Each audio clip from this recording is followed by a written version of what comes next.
make sure we get everybody's question in afterwards. I know this is some folks on here with questions for sports other than football. We are asking that you hold all questions that aren't related to football till the end afterwards if we have time to get to them, and focus on football for the time being.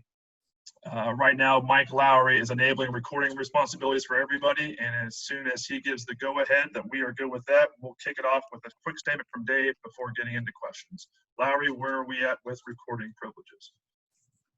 Couple more, 1 sec.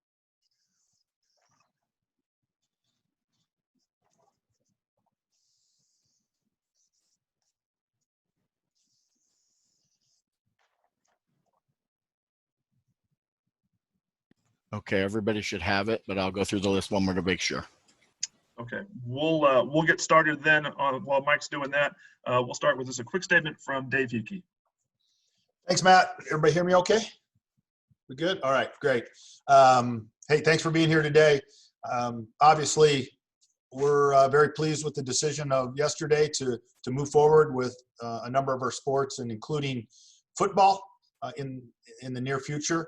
I couldn't be more excited for our student athletes and our coaches so that they can continue to pursue their passion, along with their education here. They're, competing in their sport. So the opportunity to compete is very exciting for us, and we're looking forward to it. There'll be some challenges. It'll be a little bit different, but we're, again, very excited and optimistic about the future for that. So we thank the CEOs, the athletic directors, our coaches groups, our student athletes who have all had input in this and collaborated together to get us to this point. And a special credit to our Pac-12 medical advisory group, who's done outstanding work to continue to put us in a position where we can get back to this point. And I guess finally I'd say tremendous respect and thanks to our staff internally who have been wading through this for several months, keeping things moving forward. Our medical group, our academic team, our administrative team, the coaches, it's been a very challenging road, but we're really pleased to be to this point. It's a very positive movement, and we're excited about going forward. So with that, I think we're open for questions. All right, we'll start with questions for Coach Sumlin or for Dave. Michael Lev, first hand up. Okay, then.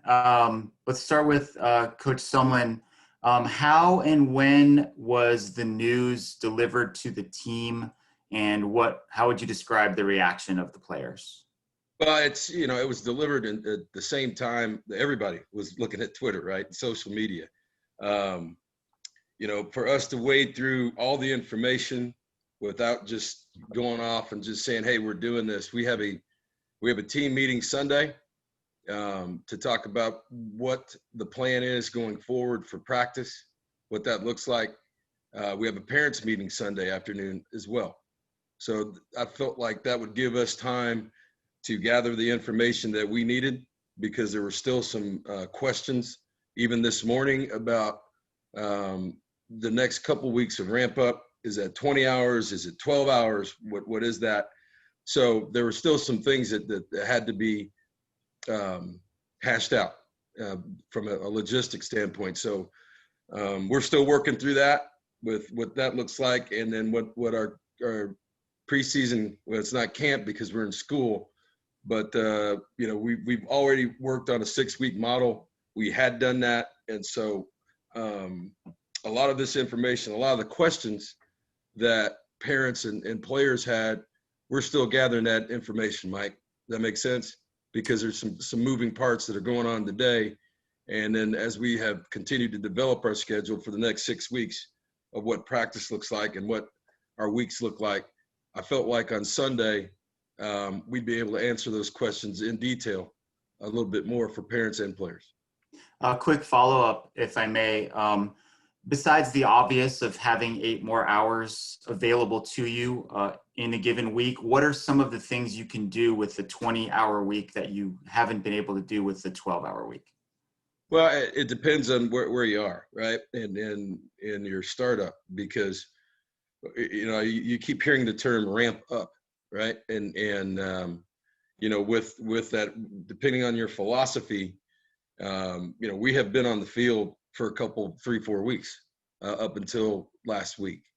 So for us, as we declare, we're going to do what's best for us. We're getting a lot of work with those three really OTA style practices that we have going on a week, probably 4 this week, going into 5 the next week, and then really into a preseason camp in week 3. So the 20-hour rule really doesn't affect us as much until we get to preseason real practice, when we have helmets and shoulder pads on, and how we attack that. So that's another reason we're meeting with families and everybody on Sunday, because as we've had a week off. We want to maximize our 6 weeks, but we also want to make sure that what we're doing is a ramp up, and that 6 weeks from now, 8 weeks from now, just because guys are excited right now, we want them to still be excited at that point and be healthy enough to play, and try to mitigate some of the soft tissue things that you've seen across the country at different times. So our medical team is doing a great job. Our strength and conditioning people have done a great job. And so for us to ramp up next week becomes as important as what's going to happen 5 weeks from now, or 6 weeks from now, the week of game week.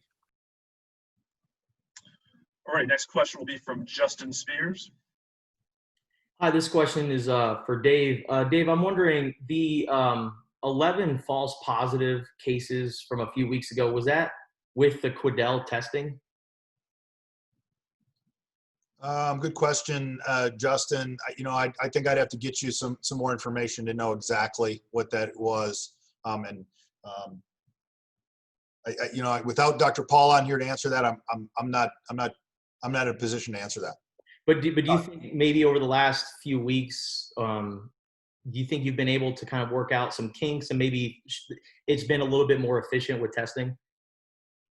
Yeah, again, I'll go back to what I've said before. We really have a gold star program here at Arizona. Our testing has been one of the best in the country. The process by which we do that, the safety of our student athletes. Some of again, not knowing exactly the specific details of the false positives, there was some disruption in the process that then indicated some positives that, again, were identified as false positives. Our process worked. We had tracing. We looked through the tracing of that. We contacted. And it pointed back to, well, there must be something that occurred here. Retested everyone, and we figured out where that was. So again, I think our system has been very, very positive going through it all the way. Certainly, anytime, the longer we're in this, the more we learn, the better we are, the more efficient we are.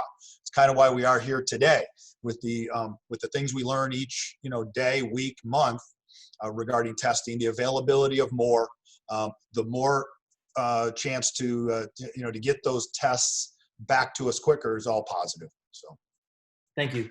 Yeah. Next question from David Kelly. Yeah, this question is for Dave Heeke. And Dave, obviously this was a decision that came from above with the president's the decision to play, but how much do you believe there was a fear that there's going to be a second wave of COVID-19 in the winter, and that if we don't play now, we might not be able to play come January? Again, not being in the room with the presidents, I'm certainly not going to speak for them. That was not something that we were actively considering. With the abundance of testing, again, we'll go back to our 3 factors, the amount of testing, the prevalence of the virus, and some of the extended concerns we had about cardiac, other issues that might result from the virus. Those were the 3 central focal points. The ability to test more regularly on a daily basis helps us identify those who may have the virus, certainly minimize the spread, control those, and treat those who may have the virus, really effectively and efficiently. When we had the opportunity to play, when we were able to meet and again come to the position that we're in now through our medical advisory group, when they felt it was safe to move forward, we move forward. Next question will be from Michael G. Is that me? Yes. Thank you. This question's for Kevin. What are your thoughts on just the potential of an expanded college football playoff format? You mean in a normal year or just in general? Like right? the whole idea of the concept of having like an expanded, going past like four teams making yeah. I think it's inevitable. I mean, it's going to happen, right? So, but in a time like right now, this is really a one-off situation, right, for everybody in the country. So to get to a point where we're talking about CFP, which we weren't talking about maybe a month ago, is a big step this year. I think over the course of time, I think there's too much of an appetite, and in time the CFP will expand. I think there's too much of an appetite for it. I think there's some, there's quality teams that get left out every year, but I think what's happened in the last real month and a half in college football, it's kind of funny to me now. Now we're playing. Now we got a college football playoff situation, and now we're talking about expansion. So a month ago we were talking about even playing. So let's take it one step at a time. I think over the course of time, I don't think there's any doubt that the CFP is going to expand. Thank you. Jason Shear, Wildcat Authority. This is for Coach Sumlin. I know you don't have much of a choice in this, but new defensive coaching staff, unique element and all that. Is the 6 weeks, how do you kind of approach that you guys have even more challenges than maybe some other teams? Yeah, we do, but we don't. We had 4 practices in the spring. People forgot about that. Some people didn't have any. Okay, so, we've been on the field for the last couple 3-4 weeks with our players. So, yeah, there's challenges. But there's challenges for other programs in this league who did not have spring football at all. So we're not alone. I just put it that way. And I think the key is how we've handled the last couple months. Our university has been great. Our administration has been great. Our return to campus and getting guys in shape and the way we've done things, as Dave said, it's really been a gold standard for football, particularly in our league, but across the country. And so we're fortunate in that regard because of our how we've handled Zoom meetings, schematically, how we've been on the field with our guys to teach technique. So, yeah, it's like anything else. You can look and say, well, that's our situation. But guess what? There's a lot of other programs in this league that have new head coaches, have new staffs, have not even been on the field with their players. So, it's all in how you look at it. And you guys know I'm a glass half full guy. So, that's where we are. And yeah, there's some challenges for our defensive coaches. But with that comes, you got training camp. We got 4 weeks. We would have given our players off really in the summer in a normal year, a discretionary week before we went to training camp. And then the summertime, we probably wouldn't have had as much time on the field with our players. So it depends on how you look at it. It's not traditional. And I think the thing that I keep talking about in this building with our players and with our coaches is, you've heard me say it a bunch, the new normal. Whatever you've done in the past, how we've put together books, how we've done things from a practice standpoint, we got to be flexible. And the team who handles that the best, and does and is aggressive in their attitude towards their health and safety standards, with masks, with social distancing, how we're going to do that with meetings and everything else, that becomes important. So, yeah, there's some challenges for us defensively, but there's some challenges for other people in this league as well. Jay Gonzalez, next question. Kevin, you were kind of headed in that direction a second ago, but I kind of wanted you to finish it. I mean, why is 6 weeks a magic number for teams to get ready versus, say, 5, which would have given you guys another week to get another game in or something like that? Why is 6 weeks a magic number, and what's the difference between, say, 1 less week? This has been talked about since probably May. Right. So March, April, May, we've been talking about different models. And as Dave alluded to, our medical advisory board is also working with coaches. This is across the board, from presidents, from different discussions with our athletics directors, coaches, strength and conditioning. What does that look like? What's the optimum point from professionals to get guys ready to play? In a quality manner, but a safe manner. And so that was a collaboration of a lot of different people that came to this model based on science and based on it wasn't just something they snatched out of the air. So I know that sounds a little bit different, but the 6 week model has been floated around for basically the last 4 months. So, that's everybody's has come to that. And I think everybody feels good about it. And Jay, I might just follow up on that. As Kevin said, lots of people working on this. We've had a football working group for a few months now, continually looking at how we would re-enter and reactivate football. So lots of input about what's appropriate. From football coaches and administrators that are in the game.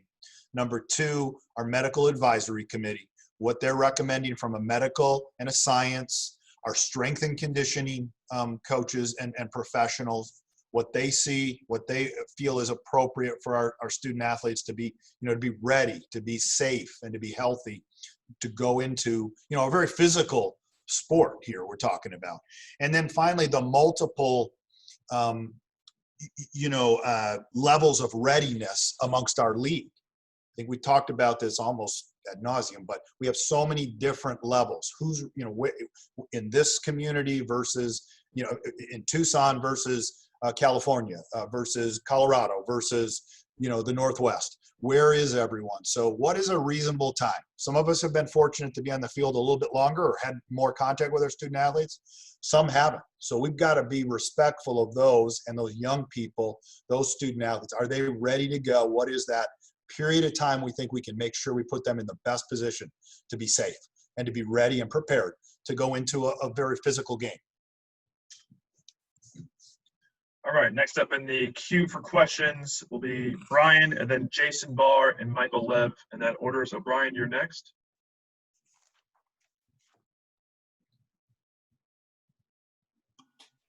This has been for Coach Sumlin. What's been the participation rate like in the OTAs? And did you have any players that stayed home and were not around campus and were just doing everything online that you need to bring back? Yeah, we had some players that not necessarily stayed home, but kind of a wait and see phase, right? So I think that's everybody's had those, and across the country. So yeah, we've had those conversations. We're still having those conversations. I think now that some guys know it's real, those final decisions are going to be made. We know that, they know that, and that's why Sunday we're having our meetings with families and with parents to give them as much information as we can, as we can gather in the next 48 hours about what our protocols are going to be, what the expectations are, and where some of the guys who maybe have some concerns and parents who have some concerns, we can answer those questions and get back to work next week. And just a quick follow-up, what exactly are you able to do during those OTA workouts? Well, right now, well, in the past, you could wear a helmet, Okay. number one, which was a big deal. Mhm. We've got spider pads.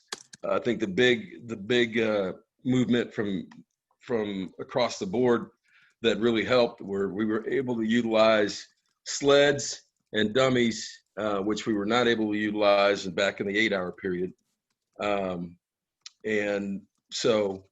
football. So basically you're able to run an offense with all 11 out there throwing and catching. All your big guys are able to punch sleds and bags and do all the things that they need to do to get their technique together.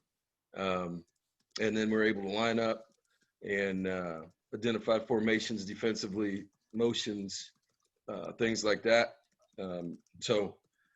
Everything right up until you put shoulder pads on, basically. Gotcha. My question is for Mr. Heeke. Is no fans definite for all the home games? Is it a possibility that you could experiment later on in the season with a small percentage of fans? And what is your message to the fans, if you can, or even if you can't have them at football this year? Well, thanks, Jason. Yeah, as we move into this new phase with football, this period, we won't have the opportunity to have fans inside of Arizona Stadium for the entire season. So we're while we're disappointed on that, we're pleased that we're playing football. We appreciate the passion of our fans, and they've stayed with us. And we hope to have a lot of ways to engage, to watch the games, to do different things that they can't, to follow the Wildcats. But at this point, per the Pac-12 decision to come back, along with that, across the board in all of our markets, there'll be no fans. I mean, okay, I understand. The only follow-up, is there any date where you would revisit that, or is just you're just taking it week by week here? Yeah, we'll have a look-in date, before January 1st, but it would likely not impact football. Thank you. Michael Lev, back to you. Okay. Piggybacking on what Jason was just asking about, I know you were not in the room, Dave, when all the decisions were made among the CEO group, but to the best of your knowledge, what was the basis of the league's decision to not have fans? Well, there was certainly those who were interested in having fans. We all have been working on models, like all sport organizations around the country, really around the world, about how to safely engage fans into our games.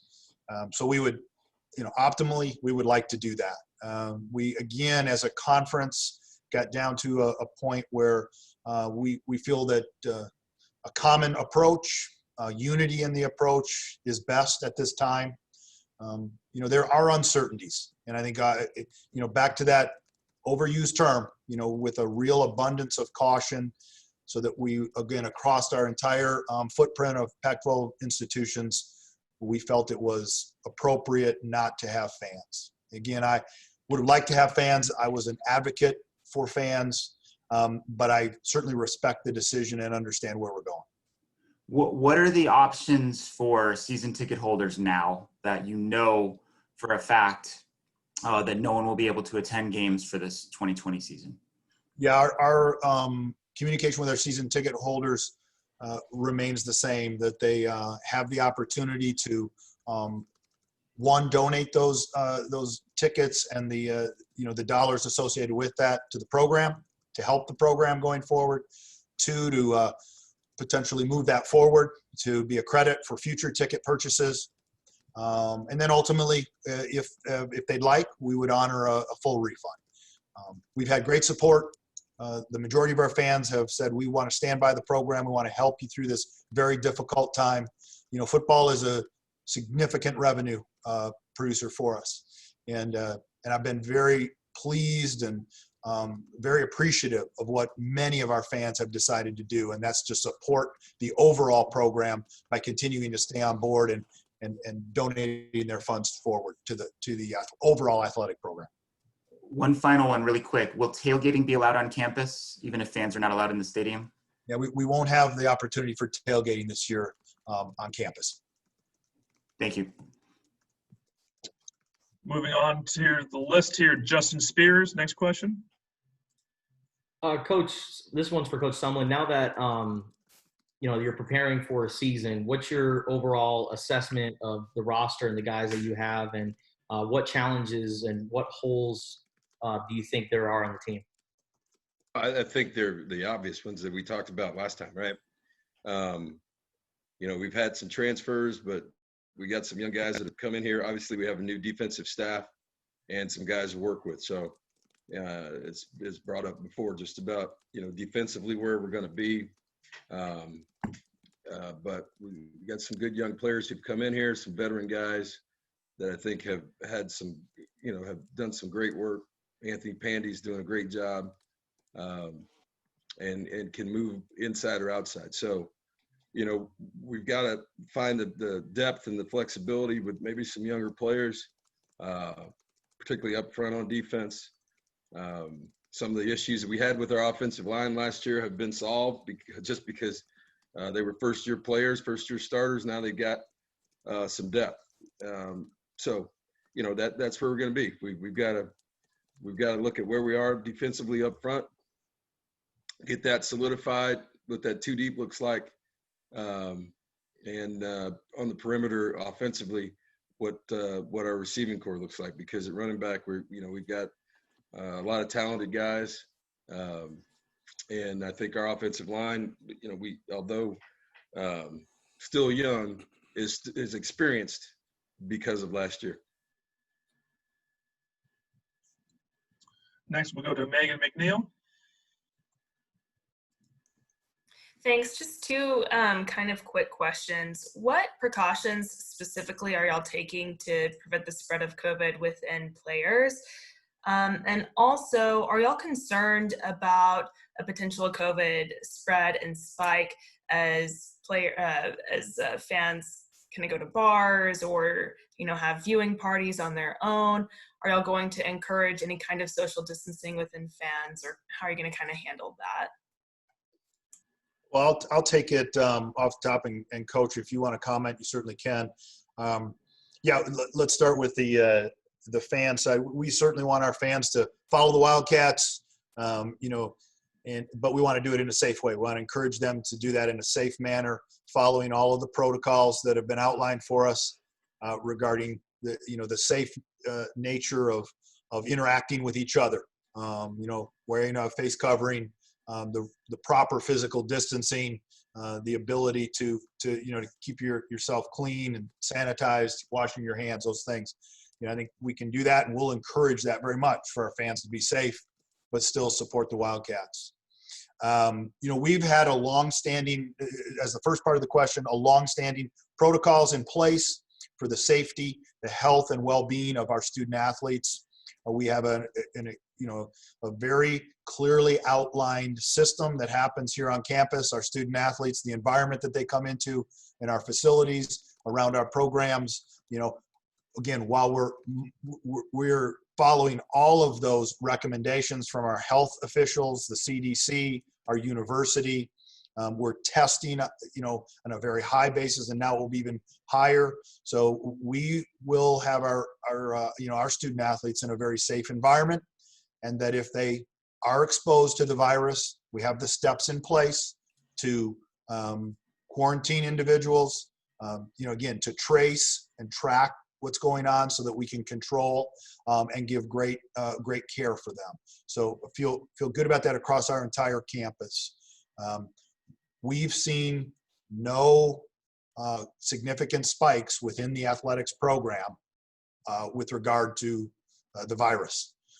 It is challenging in a higher education, in a college environment, and our student athletes have a responsibility. They've got to take that responsibility going forward to make sure that they're very careful about the choices they make.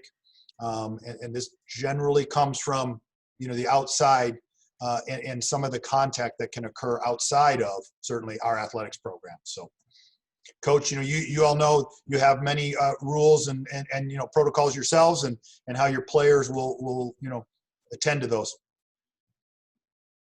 Yeah, I think it's well publicized. We had some challenges early the summer. We had protocols in line, how we enter and exit the building. What the protocols are for wearing a mask, face coverings, etc. So we cover those daily, weekly. A little bit more of an advantage since we've been here for a little bit longer. So our guys are getting used to it. It's hard for everybody to be used to it at the same time, but it's something you got to stay on. And but yeah, it's our protocol is even of entering and exiting the building, gathering food, and as Dave alluded to earlier, I think the big confidence boost for players and families, and probably for our presidents as well, without speaking for them, was the daily testing. And I mean, that's as good as you can get. And so that our players feel safe around in their environment, and quite frankly, so do our coaches. I just have a quick follow-up, if that's okay. So y'all are doing the daily antigen testing, right? And then the Pac-12 is suggesting a weekly PCR test as well. Will y'all be doing that too? That's correct. We will follow that protocol. Mm-hmm. Next question will be from Troy, allsportstucson.com. Hi, Coach. This one's for you. With the scheduling not decided yet, what are you hoping for to see in your guys' football schedule? What do you expect to see maybe from North team? Just give us your thoughts on that, please. Well, I just, there's only so many people you can play, right? So, that's helped us from a preparation standpoint. Like Dave said, we don't know, when we'll get a schedule. Hopefully maybe this weekend, maybe not till Monday or so, or early next week. But that's one of the reasons we've held off on meetings with families and with players, and get started on Monday. So, for us, as I said, in a one-off year with things like this, you can't be concerned about that. You can't. All right, here's what I'd like to see. What we'd like to see, that ship has sailed. Right, so we've got a schedule. There's only so many people on there that you can play. You know who you're going to play in your division. You get a crossover. So we'll figure that out. And it doesn't really matter, because the schedule's the schedule. Whatever that looks like is what it looks like. I've talked to coaches in different leagues that are playing this weekend. They didn't have any say over their schedule either. So. What I want doesn't really matter. What comes out here in the next 3-4 days is the way it is, and that's where we're going to have to adjust to and be ready to go. Next question will be from Jay Gonzalez, and then David Kelly after that. Dave, we heard the president of University of Oregon say that money was not a factor in the decision, and I get what he's trying to say, that you guys made the decision based on the science and all that other stuff, but certainly, the whole financial aspect of all of this had to play some sort of a factor in even just considering to go forward. And what were the considerations there when you're talking in the U of A's case, $60 to $65 million? And do you have any sense of what the season as it now will be? How much of that will allow you to recoup? Yeah, thanks, Jay. Let me try to unravel that just a little bit, and then if I miss something, please tell me.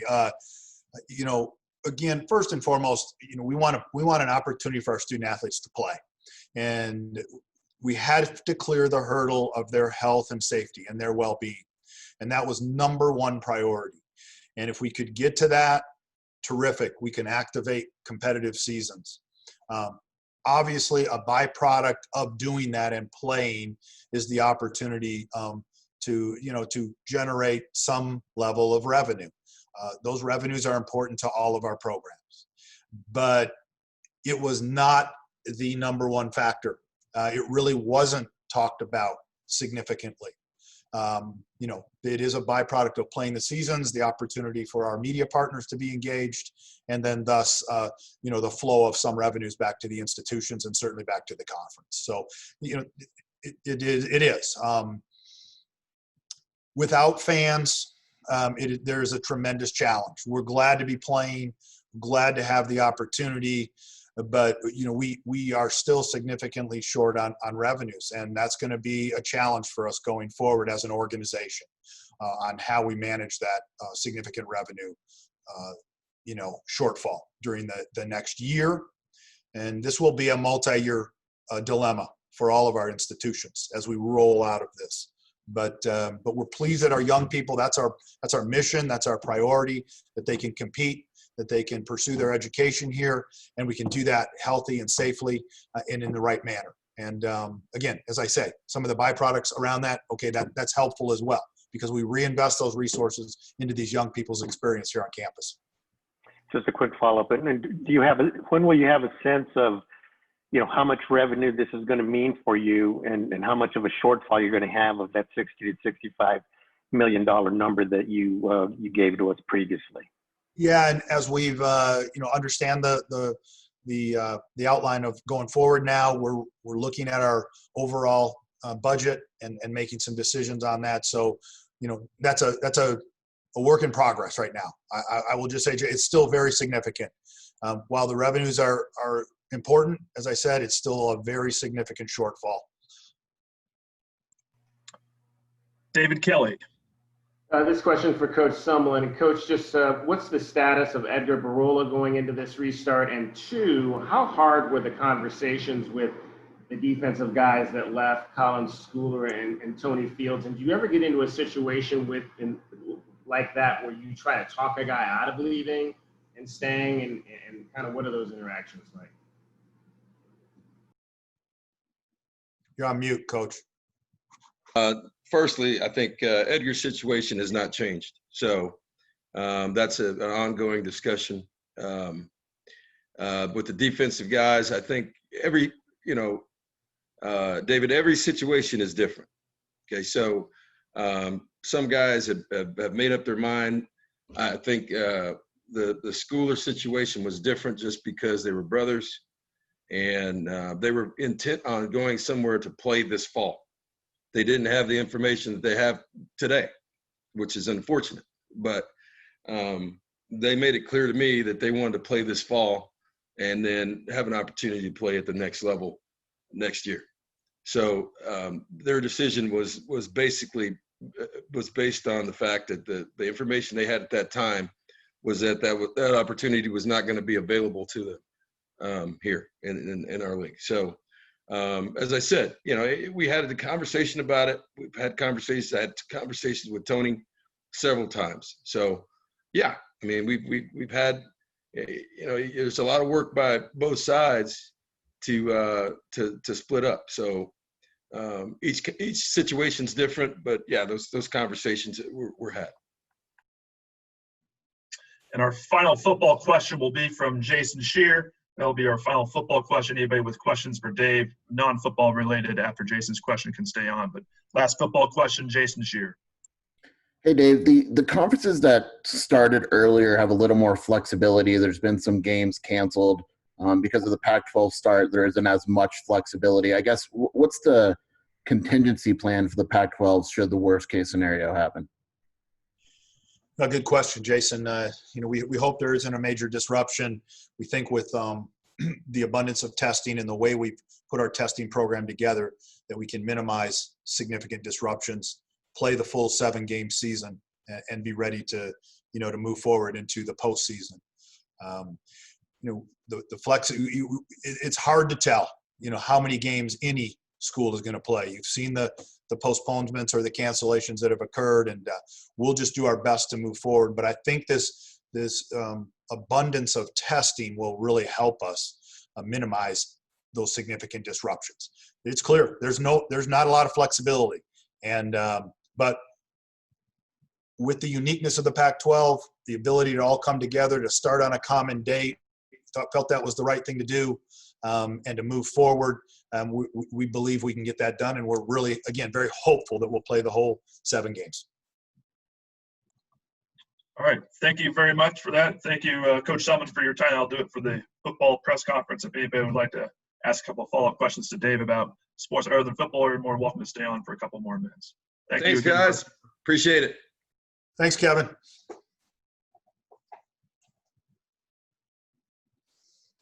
All right, I'm open for other questions. Or yeah, Bruce Pasco, first up, raised his hand several times for non-football related questions, so I'll let Bruce go first. Dave, actually, well, my first one's actually kind of football related, following up on what Jay was asking you. I know it's total guesswork at this point, but you've been pretty good about giving ballparks, and I'm wondering, again, of that 60-65, where do you come out now? And specifically within that, I'm wondering, do you get all the media rights money with a 7-game season, or has there been any talk about, does that I think it's normally 22 to 24, something like that. I mean, can you get 100% of that, or have you gotten any feedback from the networks on that negotiation? Well, the networks have been very receptive to our plan and the ability to deliver them a number of football games close to the contracted amount. So we feel that our media package will be, if not fully met, very close to that, and the revenues that'll be distributed to the conference and to the institutions. Let me see the first part.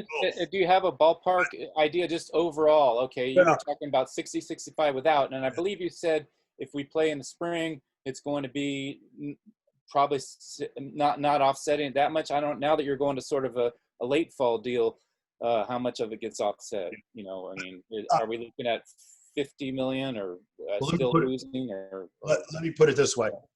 The forecasts that we developed were centered around football in the spring, the late winter spring, that would include fans. So there was a revenue component from fans of between 25 and 35%. So while we've activated football and we're playing in the fall here, we don't have that fan component, so we lose that portion of the revenue stream. So, I don't want to ballpark, Bruce, because the numbers continue to float so much. I appreciate you thinking I can ballpark pretty good, but this one, we're going back. We're kind of almost scraping it all the way down, going back, and we're going to have to rebuild. To be quite really honest with you, I think I owe that to our group, to the university, but we're challenged. Again, very positive that we're playing games.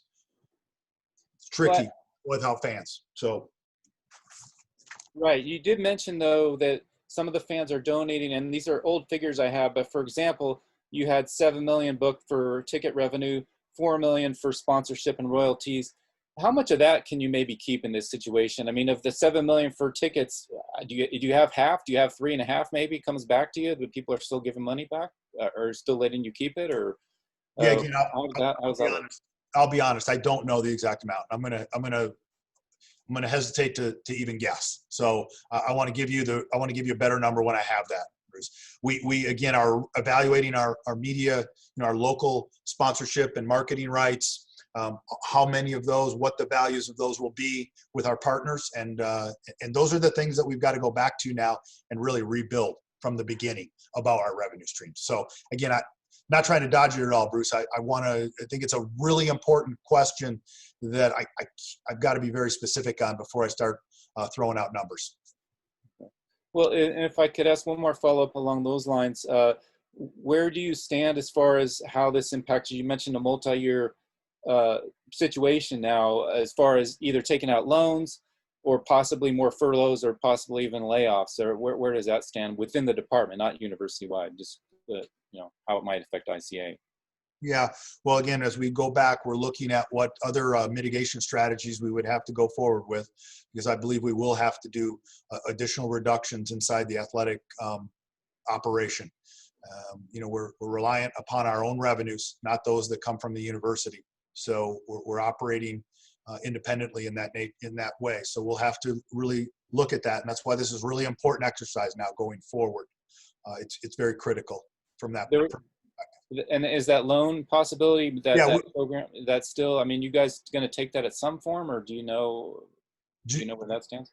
Do not know, and I'm not ready to talk about any final things. We are actively pursuing that bridge funding, those loan funding through the Pac-12, but we're not in a position where it has that we're moving forward. We're looking at those options and evaluating them very, very closely. Thanks. And we got time for one more question. Justin, since you got your hand up, you'll get the last question here. But since fans aren't allowed until 2021 for basketball, are you going to do like a re-entry plan for fans? Are you going to do limited seating in January? How are you guys going to reintroduce fans once the new year hits? Well, let me be clear for everybody. January 1 is not a date that has been selected that we are guaranteed to have fans. We've made a commitment across the league to, prior to the January 1 date, we would reevaluate where we stand as a conference regarding fans. So there's no guarantees that there'll be fans in 2021. We'll evaluate that. I'm very hopeful. I want to be optimistic. I hope we can get there. Like we've been doing, Justin, from the beginning, is we have plans at different percentages of how we would activate fans, how we would bring them into the buildings, what those capacities could be, and then a step approach of, okay, how do we allocate that access to different people, our season ticket holders, our donors, et cetera, so that people can come into and see the games to some level. Do the last 8 weeks or 7 weeks, does it give you optimism how quickly things are evolving and maybe things could get back to normal? I know you said January 1st isn't like a hard date, but for how quickly things have evolved, are you more optimistic about reintroducing fans once January comes? I'm optimistic because I believe here at Arizona we have an excellent strategy to do that in a real safe manner. Now, want to be careful. There is a lot on the line, and we have to respect our local communities and what's happening. But I think we can do that. So I'm optimistic, and I want to find ways where we can have our fans engaged in the games because they play such a vital role. We want them to be part of this, and we want them to watch the games and support our teams locally. We also know how important it is to the local economy and what's going on. But we have to do that the right way, and we have to be work in concert and in partnership with our local health officials, the university, to make sure it works. And real quickly, Bruce, I know we're almost out of time, but you had one basketball question, Bruce. I'm going to get you squeezed in here quickly. Yeah. Am I on here? Yeah. Yeah.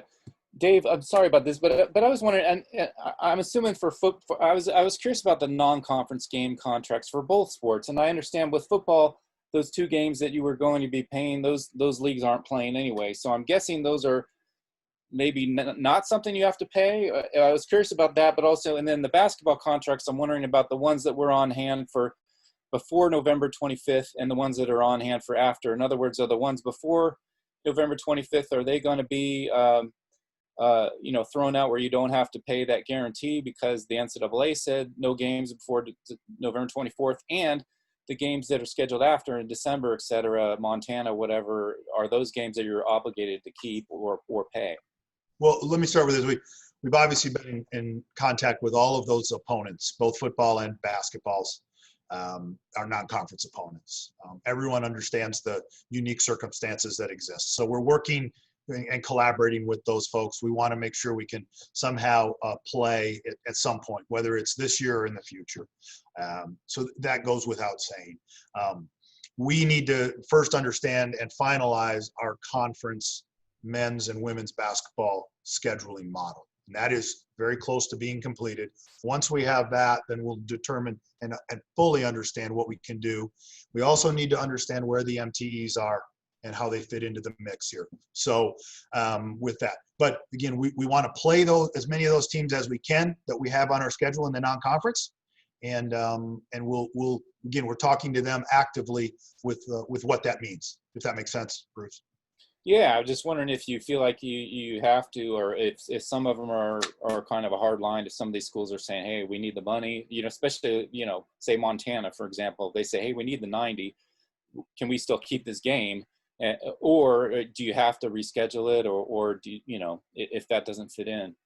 And as part of that, show me the money.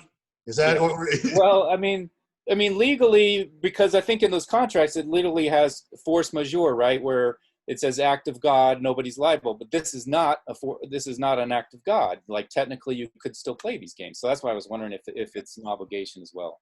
Well, I won't play lawyer. I do know that we have, again, good relationships with the folks that we schedule with and the athletic directors. We all know this is a very unique year, and we're trying to work together to make it work right for everyone. And that will always be the philosophy at the University of Arizona, to do the right thing and do the very best we can. But there's some unique circumstances this year, and hopefully we can work that out. You know, we're all challenged with resources, and hopefully for the good of us all, we can move forward and do things that benefit both sides. Thank you very much, Dave. We're over on time. So thank you again for your time this morning. And thanks to everybody for attending our press conference today. Yeah. Thanks, everybody. Appreciate it. Hey, it's a step forward, right? We're getting closer to doing some things. So have a good day, everyone. Bear down. Thanks. Have a good day.